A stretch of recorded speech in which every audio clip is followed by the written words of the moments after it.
Good morning and welcome to PW only IAS. स्वागत है आप सभी लोगों का हमारे करंट अफेयर्स के आज के इस सेशन में। आज 4 अक्टूबर 2023 है, तो चलिए अपने इस सेशन में आगे बढ़ते हैं। आगे बढ़ने से पहले ये एक कोटेशन आपके लिए है जिसका इस्तेमाल आप ना केवल ऐसे में कर सकते हैं बल्कि एथिक्स के जीएस पेपर 4 में भी कर सकते हैं। मार्टिन लूथर किंग का कहना है, injustice anywhere is threat to justice everywhere. कहीं पर भी अगर कोई भी अपराध हो रहा है तो वो दुनिया में हर जगह हो रहे न्याय के लिए एक खतरा है। इसका मतलब साफ है कि अगर आप अपने आसपास कहीं भी कोई भी इनजस्टिस देखते हैं तो आपको आवाज उठानी होगी, नहीं तो फिर ये एक साइकिल, एक इफेक्ट क्रिएट करेगा जो अल्टीमेटली आपके अगेंस्ट होने वाले इनजस्टिस को बढ़ावा देगा। इस लाइन का इस्तेमाल करें अपनी सहूलियत के हिसाब से और जरूरत के हिसाब से। आज हम ये कई सारे आर्टिकल्स डिस्कस करने वाले हैं, इन आर्टिकल्स पर चलेंगे, लेकिन उसके पहले कुछ हेडलाइंस को देखते हैं और देखते हैं न्यूज़पेपर में कौन से इंपॉर्टेंट आर्टिकल्स आपके सामने हैं। देखिए, द हिंदू की अगर आप हेडलाइंस को देखेंगे तो यहां पे सिंपली जो एक बढ़िया सा ग्राफ दिया गया है और लास्ट में इसकी एक डिटेल न्यूज भी है, that is about the Nobel prize in physics. ये जो नोबेल प्राइज है ये इलेक्ट्रॉन्स को स्टडी करने को लेकर या उनकी एक्टिविटीज को स्टडी करने को लेकर है और ये 3 लोगों को ग्रांट किया गया है। तो आखिर ये 3 लोग कौन से हैं और ये नोबेल प्राइज क्यों दिया गया है, इस पर हम विस्तार से चर्चा करेंगे। यहां पर देखिए, न्यूज़ क्लिक जो कि एक न्यूज़ पोर्टल है, उनके एक जर्नलिस्ट और ह्यूमन रिसोर्स मैनेज करने वाले एक व्यक्ति को अभी गिरफ्तार किया गया है under UAPA, unlawful activities prevention act. उनके ऊपर टेररिज्म के आरोप हैं। उनके फोन्स और बाकी के जो भी डिजिटल डिवाइसेस हैं उन्हें अभी गवर्नमेंट ऑफिशियल्स के द्वारा, जो सिक्योरिटी एजेंसीज हैं उनके द्वारा अपने पास रख लिया गया है। जांच पड़ताल जारी है। आरोप यह है कि इनके द्वारा जो CAA का एजिटेशन एक समय पे चल रहा था, फार्मर्स का एजिटेशन एक समय पे चल रहा था, इनक्रिप्टेड मैसेजेस इनके द्वारा भेजे गए और उन्होंने इस तरीके के एजिटेशन को बढ़ावा देने की कोशिश की। अब यहां पर देखिए, अगर ऐसा किया गया है तो फिर ये इंडिया के इंटरेस्ट को हर्ट करने वाली बात है और ऑफ कोर्स इनके ऊपर कार्रवाई की जाएगी। तो इस बारे में जो इन्वेस्टिगेशन है वो जारी है और यही फ्रंट पेज पर यहां पर न्यूज में है। इसके अलावा देखिए, अगर आप पेज नंबर 14 पे जाते हैं तो आपको ये न्यूज देखने को मिलेगी on page number 14।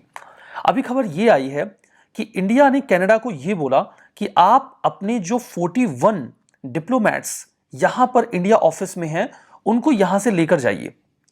At present जो कनाडा का ऑफिस इंडिया में है उसमें 62 डिप्लोमेट्स फंक्शन कर रहे हैं जो कि रिलेशंस को देखते हैं, बिल्ड करते हैं। और यहां पर इंडिया ने अभी उनको यह हिदायत दी है कि 10 अक्टूबर तक आपको इंडिया छोड़ के चले जाना है। इस बात को लेकर थोड़ी सख्ती जरूर कनाडा में आई है और यहां पर जस्टिन ट्रूडो का जो रुख है वो काफी ज्यादा नरम हो गया है। जस्टिन ट्रूडो का यहां पर यह कहना है कि वो इंडिया के साथ जो रिलेशंस हैं उन्हें और ज्यादा खराब करने की कोशिश नहीं कर रहे हैं, बल्कि वो इंडिया के साथ इंगेज कर रहे हैं ताकि दोनों के बीच के जो रिलेशंस हैं उन्हें और बेटर किया जा सके। इंडियन गवर्नमेंट ने साफ धमकी दे रखी है कि जिन ऑफिशियल्स को यह कहा गया है कि 10 अक्टूबर तक वो इंडिया को छोड़ के चले जाएं, अगर उन्होंने ऐसा नहीं किया तो जो उनको डिप्लोमेटिक इम्यूनिटी मिली हुई है उसे रिमूव कर दिया जाएगा।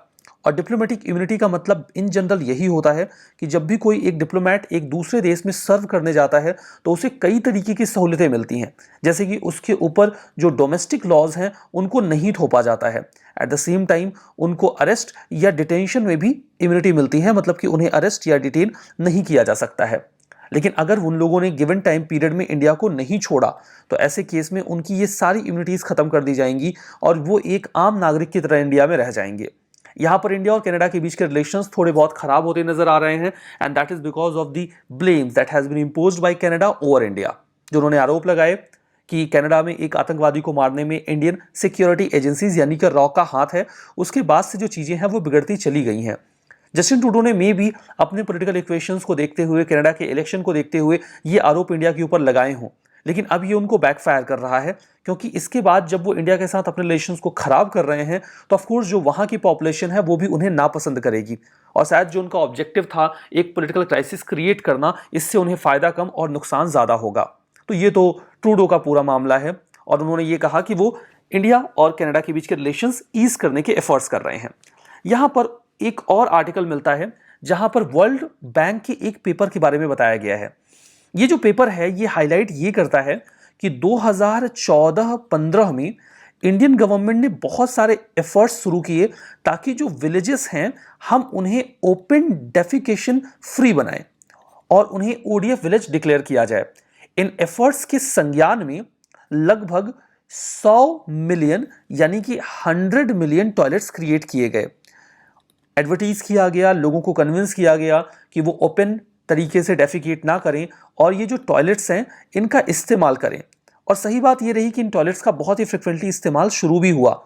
मेजॉरिटी ऑफ द विलेजेस ने खुद को ओपन डेफिकेशन फ्री डिक्लेयर भी किया। और अभी गवर्नमेंट ये क्लेम भी करती है कि इंडिया में अब ये पुरानी बातें हो चुकी हैं कि लोग ओपनली डेफिकेट करते थे या टॉयलेट वगैरह का इस्तेमाल नहीं करते थे।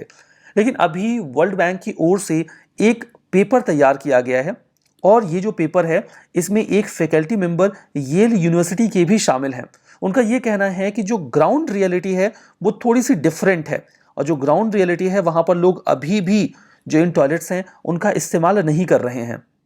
यहाँ पे उन्होंने ये कहा कि जो कई सारे और डेटा मिलते हैं जैसे कि नेशनल फैमिली हेल्थ सर्वे का, नेशनल सैंपल सर्वे का, नेशनल एनुअल रूरल सैनिटेशन सर्वे का और स्वच्छ भारत मिशन ग्रामीण की जो खुद की इंफॉर्मेशन है वहाँ से भी पता चलता है कि लोग अभी भी इनके मतलब जो डेटाज हैं वो भी आपको वेरी करते हुए मिलेंगे। मतलब इनके डेटा भी यूनिफॉर्म नहीं है, जिससे साफ पता चलता है कि इंडिया में ओपन डेफिकेशन की प्रॉब्लम अभी भी बनी हुई है।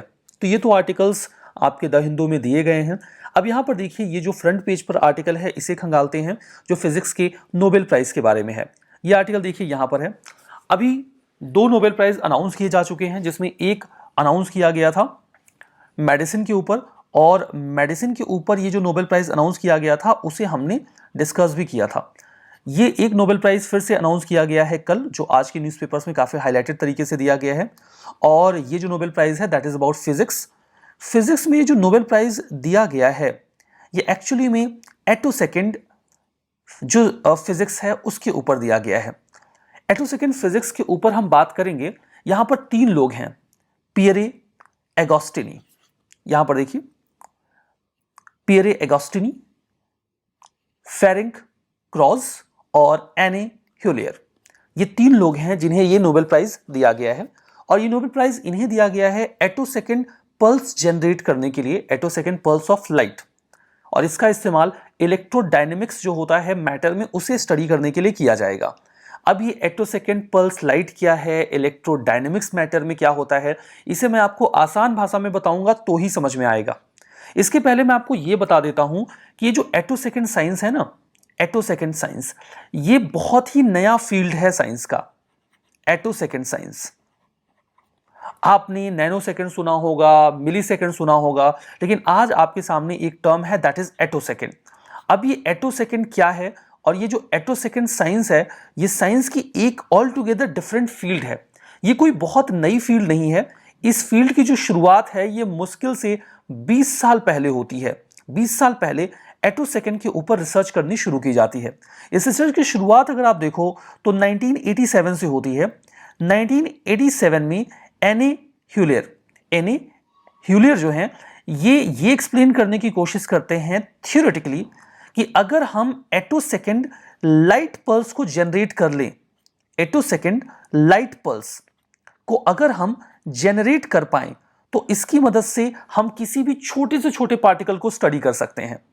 अब एटोसेकेंड लाइट पल्स का क्या मतलब होता है इसे समझने के लिए आपको एटोसेकेंड को समझना होगा। एटोसेकेंड सेकेंड का एक बहुत ही छोटा हिस्सा होता है, यानी कि एक सेकेंड को आप लो उसके बिलियंथ और बिलियंथ पार्ट को तोड़ दो। एक सेकेंड को आप लो और आप उसके बिलियंथ पार्ट को तोड़ दो, उसमें से जो एक हिस्सा निकल के आएगा उसे कहा जाएगा एटोसेकेंड। एटोसेकेंड कितना छोटा होता है इस बात का अंदाजा आप ऐसे लगा सकते हो कि हमारे यूनिवर्स को बने जितना टाइम हो गया, हमारे यूनिवर्स को बने जितना टाइम हुआ है उस पूरे टाइम पीरियड में जो वैल्यू एक सेकेंड की है बिल्कुल उतनी ही वैल्यू एक सेकेंड में, उतनी ही वैल्यू एक सेकेंड में एक एटोसेकेंड की होती है, एटोसेकेंड की होती है। यह अंदाजा लगाने वाली बात है। अंदाजा लगाने वाली बात का मतलब यह है कि एक सेकेंड हमारे यूनिवर्स को बने हुए जितना टाइम हुआ है उसमें क्या ही वैल्यू रखता है, मतलब बहुत ही निग्लिजिबल समय है एक सेकेंड। बिल्कुल वैसे ही एक एटोसेकेंड एक सेकेंड का बहुत ही छोटा हिस्सा होता है। क्या हम इस छोटे से हिस्से के लिए, मतलब इतने कम समय के लिए, एक लाइट की पल्स को जनरेट कर सकते हैं? मतलब ऐसे आसान भाषा में समझो कि आप एक टॉर्च जला के बंद कर दो, और वो टॉर्च जला के जब आप बंद करोगे तो वो एटो सेकेंड्स में होना चाहिए। और अगर आपने ऐसा कर लिया तो उससे एक लाइट पल्स निकलेगी। वो लाइट पल्स इतनी तेज होगी, क्योंकि वो इतने कम समय के लिए होगी, कि अगर उसे आप एक पार्टिकल पे डालो जिसमें इलेक्ट्रॉन, प्रोटॉन और न्यूट्रॉन होते हैं, तो आप उसकी मदद से न्यूट्रॉन को देख पाओगे या फिर उसे स्टडी कर पाओगे। या मैं आसान भाषा में कहूं तो वो न्यूट्रॉन को जैसे पॉज कर देगा, रोक देगा। न्यूट्रॉन एटो सेकेंड्स में मूव करते हैं। किसी भी पार्टिकल के अंदर, किसी भी एटॉम के अंदर जो न्यूट्रॉन्स होते हैं, इलेक्ट्रॉन्स होते हैं, ये सपोज करो कि एक एटॉम है और इसके पास जो ये एटॉम्स, ये जो इलेक्ट्रॉन्स मूव कर रहे हैं ना, ये एटो सेकेंड में मूव करते हैं। इन्हें आप नहीं देख पाओगे, आप इन्हें नहीं पढ़ पाओगे, क्योंकि ये बहुत फ्रैक्शन ऑफ टाइम के लिए जाते हैं। लेकिन अगर आप ये लाइट पल्स जनरेट कर पाओ एटो सेकेंड्स में, तो आप इसे स्टडी कर सकते हो, क्योंकि ये ऑलमोस्ट पॉज कर देगा। इलेक्ट्रॉन्स देखिए किसी भी मैटर में बहुत तेजी से मूव करते हैं, और ये हंड्रेड्स ऑफ एटो सेकेंड्स में होता है।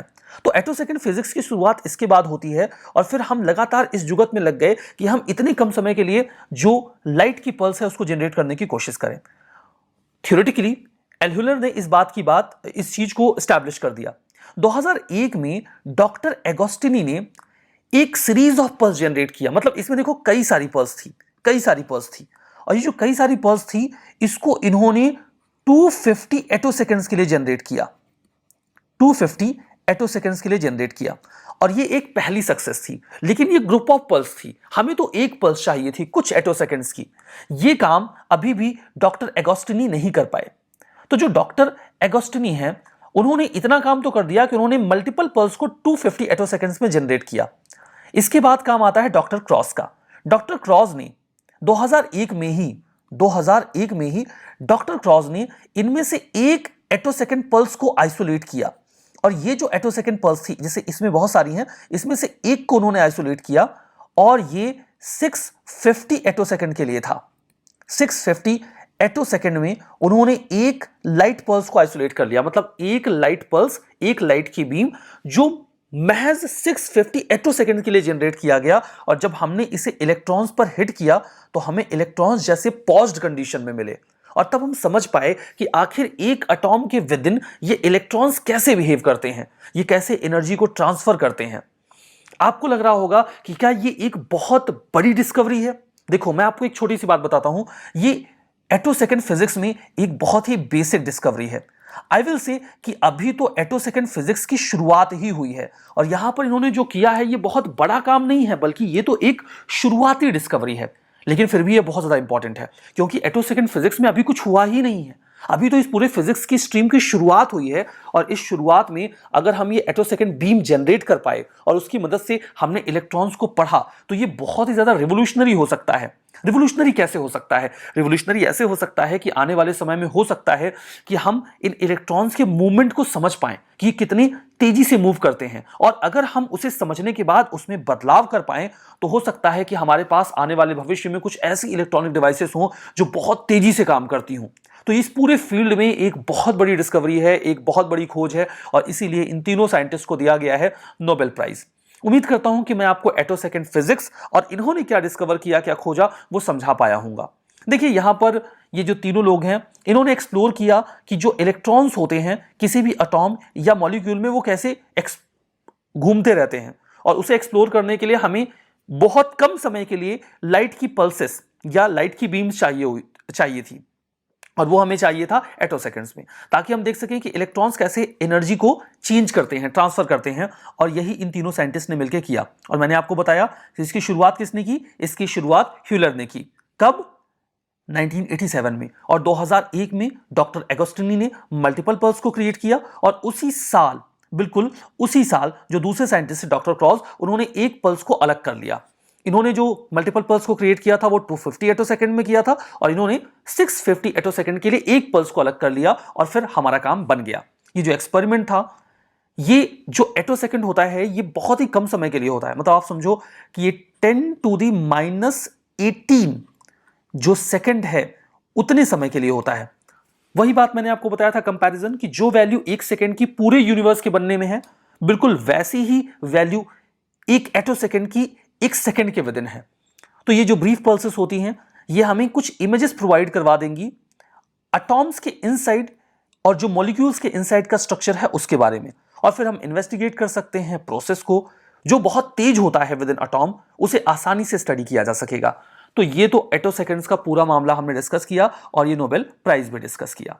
नाउ अभी देखिए World Bank India development update report आई है जहां पे ये बोला गया कि इंडिया अपकमिंग ईयर में 6.3% की ग्रोथ अवेल करेगा।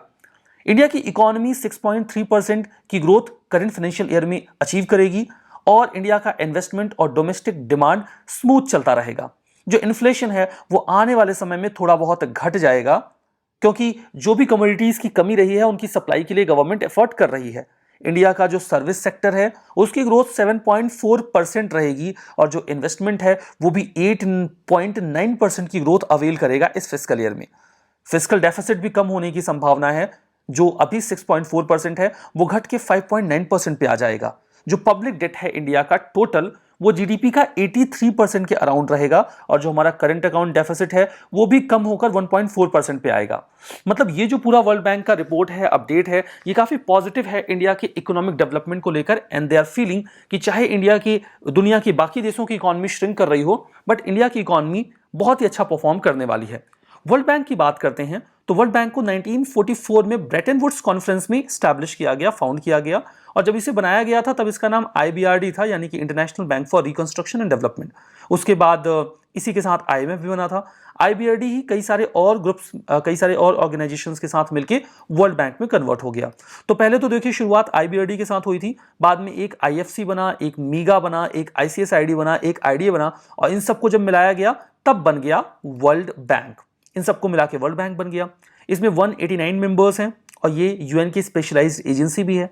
5 इंस्टीट्यूशंस मिलकर बनाते हैं वर्ल्ड बैंक। पहला तो IBRD साफ है, मैंने बताया, ये लोन्स क्रेडिट देते हुए जो गवर्नमेंट्स हैं उनको देते हैं। इंटरनेशनल डेवलपमेंट एसोसिएशन IDA ये बहुत कम इंटरेस्ट पे लोन देते हैं लो इनकम कंट्रीज को ताकि वो आगे बढ़ सकें। IFC है इंटरनेशनल फाइनेंस कॉर्पोरेशन, ये एडवाइस देते हैं, एसेट मैनेजमेंट करते हैं कंपनीज का और गवर्नमेंट का भी। चौथा है मीगा, जब एक कंपनी दूसरी कंट्री में इन्वेस्ट करती है तो उसको रिस्क होता है पॉलिटिकल क्राइसिस का, सरकार बदल जाने का, उससे उन्हें सिक्योरिटी गारंटी देती है मीगा। और अगर दो कंट्रीज में कोई डिस्प्यूट आ जाए तो ICSID उसे सेटल करता है, international centre for settlement of investment disputes. ये कुछ रिपोर्ट्स भी रिलीज करते हैं जैसे कि ease of doing business, human capital index और वर्ल्ड डेवलपमेंट रिपोर्ट, इनके द्वारा रिलीज किया जाता है। हमारा जो अगला आर्टिकल है वो एनी बेसेंट के बारे में है। टिम बॉयड जो कि इंटरनेशनल प्रेसिडेंट हैं थियोसॉफिकल सोसाइटी के, उन्होंने एनी बेसेंट के बारे में कई सारी बातें की जब वो चेन्नई में एक अपनी स्पीच डिलीवर कर रहे थे। इसी रेफरेंस में एनी बेसेंट जो कि एक बहुत ही प्रोमिनेंट हिस्टोरिकल पर्सनालिटी है वो न्यूज में आ गई। एनी बेसेंट का जन्म एनी वुड के तौर पे हुआ था लंदन में। ये आयरिश ओरिजिन की एक विमेन थी जिनका जन्म 1 अक्टूबर 1847 को हुआ था। महज 5 साल की उम्र में इन्होंने अपने पिता को खो दिया और इनकी जो बचपन की एजुकेशन थी वो उनकी माता जी की एक फ्रेंड की मदद से हुई थी। जो बेसेंट थी वो बहुत ही यंग एज में सोसाइटी को सर्व करने को लेकर काफी इनकरेज थी। 20 साल की उम्र में उनका विवाह विकर फ्रैंक बेसेंट से हो गया और तब उनका नाम any would say Annie Besant पड़ गया। उनके 2 बच्चे थे लेकिन बाद में इनके पति के साथ इनका विवाद हुआ और इनका डाइवोर्स हो गया। यह हमेशा से चाहती थी कि आयरलैंड का सेल्फ रूल हो और वो ब्रिटेन के चंगुल से आज़ाद हो। उन्होंने खुद को थियोसॉफी में कन्वर्ट कर दिया जब वो हेलेना ब्लावेट्स्की के संपर्क में आई 1889 में, और उन्हीं के संपर्क में आने के बाद ये इंडिया में भी आती हैं 1893 में, और जब ये आई थी तो ये थियोसॉफिकल सोसाइटी के पार्ट के तौर पे ही आई थी। 1907 में इन्हें थियोसॉफिकल सोसाइटी का प्रेसिडेंट बना दिया गया और ये प्रेसिडेंट का पद उनके पास उनके जीवन के अंत तक यानी कि मरने तक रहा, 1933 तक। इंडियन नेशनल कांग्रेस में उन्होंने काफी एक्टिवली पार्टिसिपेट किया और इंडिया के फ्रीडम स्ट्रगल को भी कंट्रीब्यूट किया। इन्होंने सेंट्रल हिंदू कॉलेज को फाउंड करने में मदद की इन बनारस। बाद में ये बनारस हिंदू यूनिवर्सिटी जब बनती है तो उसका पहला कॉन्स्टिट्यूएंट कॉलेज बन जाता है। जब BHU को बनाया जा रहा था 1916 में तो मदन मोहन मालवीय जी की भी इन्होंने मदद की। इंडियन नेशनल कांग्रेस के साथ इन्होंने मिलकर डिमांड की सेल्फ रूल के लिए, और इन्होंने होम रूल मूवमेंट शुरू किया 1916 में बाल गंगाधर तिलक जी के साथ मिलकर। जब फर्स्ट वर्ल्ड वॉर शुरू हुआ तो उन्होंने क्या कहा, England's need is India's opportunity. England अगर खतरे में है तो ये इंडिया के लिए मौका है। जून 1917 में इन्हें गिरफ्तार किया गया जिसके बाद तो बहुत बवाल मच गया। मुस्लिम लीग और इंडियन नेशनल कांग्रेस दोनों ही आवाज उठाने लगे कि इनको रिलीज किया जाए। गांधी जी ने भी लेटर लिखा, फिर उनको सितंबर 1917 में रिलीज किया गया और इसके बाद वो इंडिया के लिए एक नेशनल हीरो थी। कांग्रेस ने उन्हें अपना प्रेसिडेंट बनाया और वो पहली विमेन प्रेसिडेंट बनी कांग्रेस के लिए। 1933 में इनी बेसेंट जी 85 की एज के बाद अड्यार में अपना अंतिम समय बिताती हैं, वहीं पर उनकी मौत होती है और वहीं पर उनकी बॉडी को क्रिमेट भी किया जाता है। तो ये वो इंडिविजुअल हैं जिन्होंने इंडिया के फ्रीडम स्ट्रगल को कंट्रीब्यूट किया और इंडिया में ही अपनी अंतिम सांस ली। यहां पर न्यूज आई कि ब्राजीलियन अमेज़न में लगभग 100 डॉल्फिन्स मरी हुई पाई गई हैं। ऐसा क्लाइमेट चेंज की वजह से हुआ है क्योंकि वाटर टेम्परेचर बढ़ा है। ये कंसर्निंग है, हमें क्लाइमेट चेंज के नेगेटिव इंपैक्ट्स देखने को मिल रहे हैं। अमेज़न रिवर ये एक ड्राई सीजन फेस कर रहा है जहां पे ना केवल पानी का लेवल कम हो रहा है बल्कि पानी का टेम्परेचर भी बढ़ रहा है। ये एक ह्यूमन इंड्यूस्ड क्लाइमेट चेंज है और एल निनो का भी इफेक्ट है और यही कारण है कि वहां पर जो डॉल्फिन्स हैं वो मर रही हैं। जो सदर्न पार्ट है कंट्री का, वहां पर कई सारे फ्लड्स भी देखने को मिले हैं, रेन स्टॉर्म्स देखने को मिले हैं और ये जो अनइवन कंडीशंस हैं ये फेवरेबल नहीं है। आप देखो तो ये साउथ अमेरिका है और यहां पर ये जो रिवर फ्लो कर रही है ब्राजील से जाते हुए, दैट इज अमेज़न रिवर और इसके आसपास का ये जो पूरा एरिया है ये अमेज़न रेन फॉरेस्ट का एरिया है और यहीं पर ये जो डॉल्फिन्स हैं ये मरी हुई पाई जा रही हैं। बात करते हैं डॉल्फिन्स के बारे में। केवल 6 स्पीसीज हैं जो रिवर डॉल्फिन की जो आज दुनिया में पाई जाती हैं और लगभग 42 टोटल डॉल्फिन की स्पीसीज हैं। पोल्यूशन, डैम्स, शिपिंग और बे कैच की वजह से इनकी जान दिन ब दिन जाती जा रही है। ये एक मरीन मैमल है जो सरफेस पर आता है सांस लेने के लिए और बच्चों को जन्म देता है। इनकी प्रेगनेंसी का पीरियड 9 से 16 महीनों का होता है। जो माँ होती है वो बच्चे को दूध पिलाती है। जो बच्चे इनके होते हैं, सन हो या डॉटर हो डॉल्फिन्स के, वो अपनी मैटरनल फैमिली के पास ही पूरी लाइफ रहते हैं। डॉल्फिन्स फिश, स्क्विड और क्रस्टेसेंस को खाती हैं। क्रस्टेसेंस एक ट्रांसपेरेंट जेलीफिश जैसा होता है और जो स्क्विड है वो तो यहाँ पे देखो इमेज लगी हुई है, ऐसा जीव होता है। ये अपने खाने को चबाती नहीं है बल्कि उसे कुछ टुकड़ों में तोड़ देती हैं निगलने से पहले और इनके दांत जो होते हैं वो कॉनिकल शेप के होते हैं। और का जिसे किलर व्हेल भी कहा जाता है, ये लार्जेस्ट डॉल्फिन होती है। ये कई तरीके की आवाज़ें निकालती हैं जैसे क्लिक्स, विशल और स्क्वील्स और इसी के जरिए वो एक दूसरे के साथ कम्युनिकेट करती हैं। हमारा नेक्स्ट आर्टिकल संप्रीति के बारे में है। इंडिया बांग्लादेश ने 11th edition annual joint military exercise का अभी मेघालय के उमरोई में कंप्लीट किया। आसाम में 2009 में इंडिया और बांग्लादेश ने अपनी इस एक्सरसाइज को शुरू किया था और 2022 तक अभी ये 11वां एक्सरसाइज है जो लगातार चला आ रहा है और दोनों ही कंट्रीज इसे कंडक्ट करती हैं। संप्रीति ये प्रॉमिस करता है कि दोनों का डिफेंस कोऑपरेशन बढ़ेगा, इंडिया बांग्लादेश का, हमारे बायलैटरल रिलेशंस और क्लोज होंगे, हम कल्चरल अंडरस्टैंडिंग और म्यूचुअल बेनिफिट को भी इंडोर्स करेंगे। ठीक है, हमारा जो अगला आर्टिकल है वो श्रेयस स्कीम के बारे में है जो कि 4 सेंट्रल सेक्टर सब स्कीम्स का एक पार्ट है। इसी के बारे में अभी न्यूज आई है। इसमें 4 स्कीम्स हैं, उन पे बात करेंगे, जिसमें पहला है top class education for SC, दूसरा है free coaching scheme for SC and OBC, तीसरा है national overseas scheme for SC और चौथा है नेशनल फेलोशिप फॉर एससी। जो श्रेयस है वो एक अम्ब्रेला स्कीम है, ministry of social justice and empowerment के तहत आता है। एजुकेशनल बैकवर्ड क्लासेस जो हैं, चाहे वो ओबीसी हैं, इकोनॉमिकली बैकवर्ड क्लास हैं, एससीज हैं, एसटीज हैं, उन्हें फेलोशिप या फाइनेंशियल असिस्टेंस दिया जाता है ताकि वो अच्छी एजुकेशन अवेल कर सकें। पहली स्कीम है फ्री कोचिंग की। यहाँ पे एससी और ओबीसी को जो डिसएडवांटेज सेक्शन के हैं उन्हें फ्री में कोचिंग दी जाती है ताकि वो अच्छी जॉब्स अवेल कर सकें। ऐसी ही फैमिलीज इसमें हिस्सा ले सकती हैं जिनकी एनुअल इनकम 8 लाख से कम हो। रेशियो एससी और ओबीसी स्टूडेंट का 70-30 का होता है। किसी भी केस में 50% से कम एससी नहीं हो सकते। जो दूसरी स्कीम है top class education for SC. यहाँ पे जो शेड्यूल कास्ट के स्टूडेंट्स हैं 12th क्लास के बाद वो हायर एजुकेशन के लिए जाएं, उसके लिए उन्हें मदद की जाती है। अगेन फैमिली इनकम का कैप 8 लाख पर एनम होता है।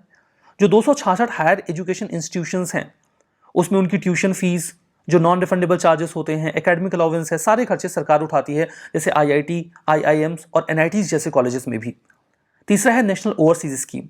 इसमें जो schedule caste, denotified, nomadic and semi nomadic tribes, landless agriculture labourers, traditional artisans, ये लोग अगर मास्टर्स या पीएचडी कोर्सेज के लिए बाहर जाना चाहते हैं तो सरकार फंड करती है।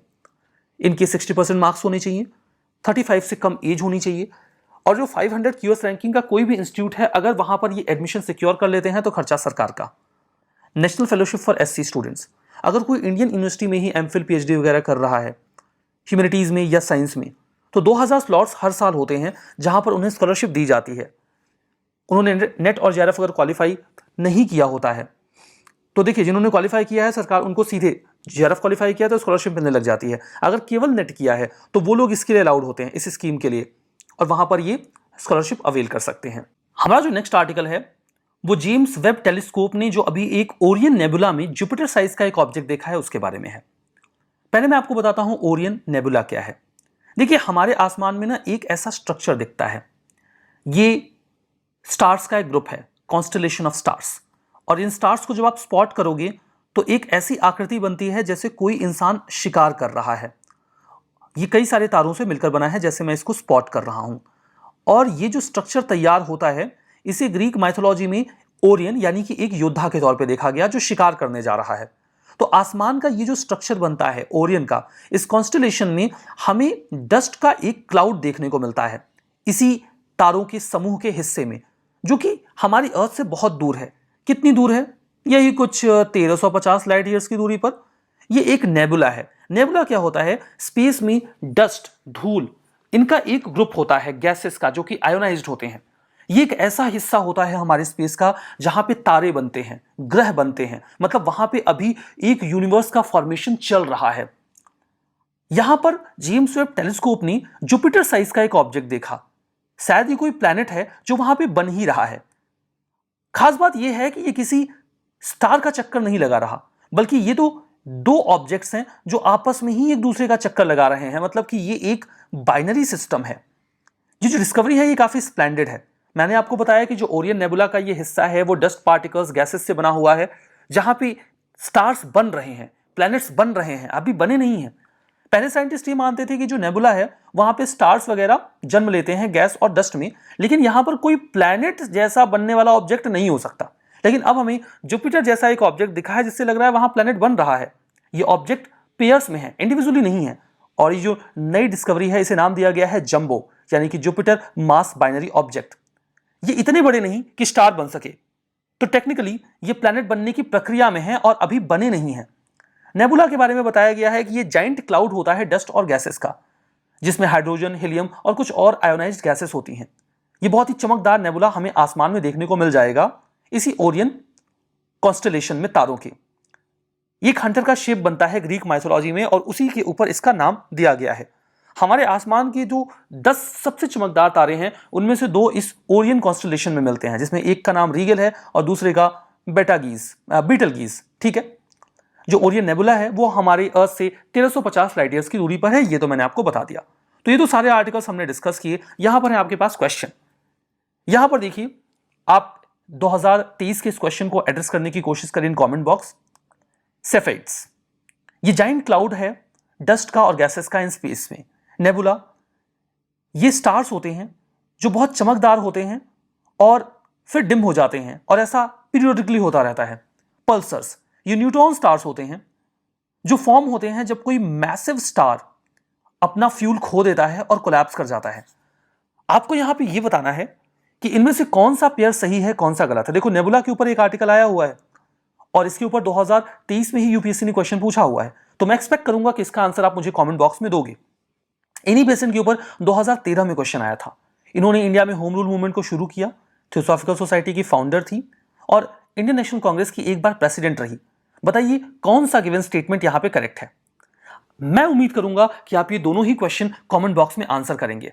तो बताइए कि इन सवालों के जवाब क्या हैं, और ये भी कि ये सेशन आपको कितना फायदेमंद लगता है। हमारा आज का ये सेशन यहीं पे खत्म होता है। तब तक के लिए बहुत बहुत धन्यवाद। मिलेंगे फिर अगले सेशन में।